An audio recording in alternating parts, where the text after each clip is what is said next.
ಓಂ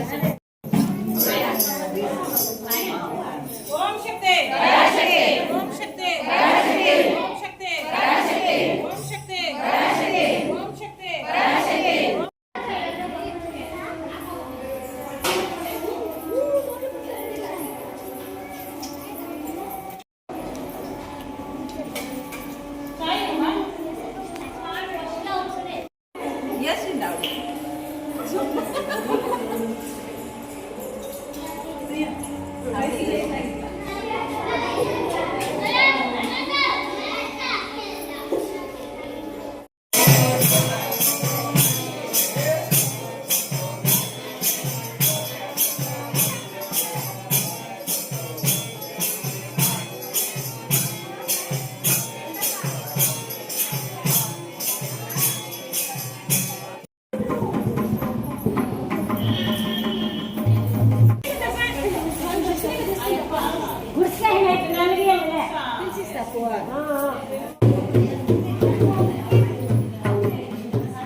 ಓಕೆನಕ್ಕ.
ಎಲ್ಲರಿಗೂ ನಮಸ್ಕಾರ.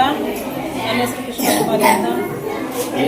ಚಿಕ್ಕಬಳ್ಳಾಪುರ ಜಿಲ್ಲೆ ಶಿಡ್ಲಘಟ್ಟ ತಾಲೂಕಿನ ಮಧ್ಯೆ ಇರುವ ಹನುಮಾನಪುರ ದೇವಸ್ಥಾನದಲ್ಲಿ ಇವತ್ತು 4ನೇ ವರ್ಷದ ನವರಾತ್ರಿ ಪ್ರಾರಂಭ ಒಂದನೇ ವರ್ಷದಿಂದ ಫಸ್ಟ್ 1 ವರ್ಷ ನವರಾತ್ರಿ, 2ನೇ ವರ್ಷ ನವರಾತ್ರಿ, 3ನೇ ವರ್ಷ ನವರಾತ್ರಿ, 4ನೇ ವರ್ಷದ ನವರಾತ್ರಿ ಇವತ್ತು ಆಚರಿಸ್ತಾ ಇದ್ದೀವಿ.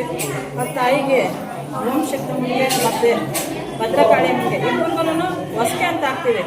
9 ದಿವಸ ನವರಾತ್ರಿ ಮಾಡ್ತೀವಿ. ಅಮ್ಮನಿಗೆ ಅಲಂಕಾರ ಮಾಡ್ತೀವಿ. ಅದಕ್ಕೆ ಚಿಕ್ಕಮ್ಮನಿಗೆ ಭದ್ರಕಾಳಿಯಮ್ಮನಿಗೆ ಓಂ ಶಕ್ತಮ್ಮನಿಗೆ ಅಮ್ಮನಿಗೆ ಇದು ಚಪ್ರ ಹಾಕಿಸ್ತೀವಿ. ದಿನ ಚಪ್ರ ಹಾಕಿಸ್ತಾ ಇರ್ತೀವಿ. 9 ದಿವಸನೂ ಒಳಗಡೆ ಇರೋ ಅಮ್ಮನಿಗೆ ದಿನ ಅಲಂಕಾರ. ಅಲಂಕಾರಕ್ಕೆ 9ನೇ ದಿವಸ ಹೊಸಕೆ ಅಂತ ಹಾಕ್ತೀವಿ ತಾಯಿಗೆ. ತಾಯಿ ಬಂದು ಚಿಕ್ಕ ಮಗು ಅಂತ ನಾವು ಅಂದ್ಕೊಂಡಿರೋದು. ಚಿಕ್ಕ ಮಕ್ಕಳಿಗೆಲ್ಲ ದುರ್ಗಾ ಪೂಜೆ ಮಾಡಿಸ್ತೀವಿ. ಮತ್ತು ದೊಡ್ಡವ್ರಿಗೆ ದರ್ಶನ ಪೂಜೆ ಮಾಡ್ಕೊಡ್ತೀವಿ, ಬಾಗಿನ ಕೊಡ್ತೀವಿ. ಓಂ ಶಕ್ತಿ ಮುಂದೆ ಬಂದಿರೋ ಅಂಥ ಮುತ್ತೈದೆಯರೆಲ್ಲ ಸೇರಿ ಅವ್ರಿಗೆ ಕುಂಕುಮ ಇಡ್ತಾರೆ. ಕುಂಕುಮ ಇಟ್ಟು ಮಡ್ಲಕ್ಕಿಯನ್ನು ಅವರು ಸಹ ತುಂಬಿಸ್ತಾರೆ. ಅಕ್ಕಪಕ್ಕ ಇರೋ ಹಳ್ಳಿಯವರೆಲ್ಲ ಬಂದು ಗ್ರಾಮಸ್ಥರೆಲ್ಲ ಬಂದು ಇಲ್ಲಿ ಸೇರ್ತಾರೆ. ಅವ್ರಿಗೆಲ್ಲ ನಾವು ಅರ್ಶಿನ ಕುಂಕುಮ ಅಂತ ಕೊಡ್ತೀವಿ.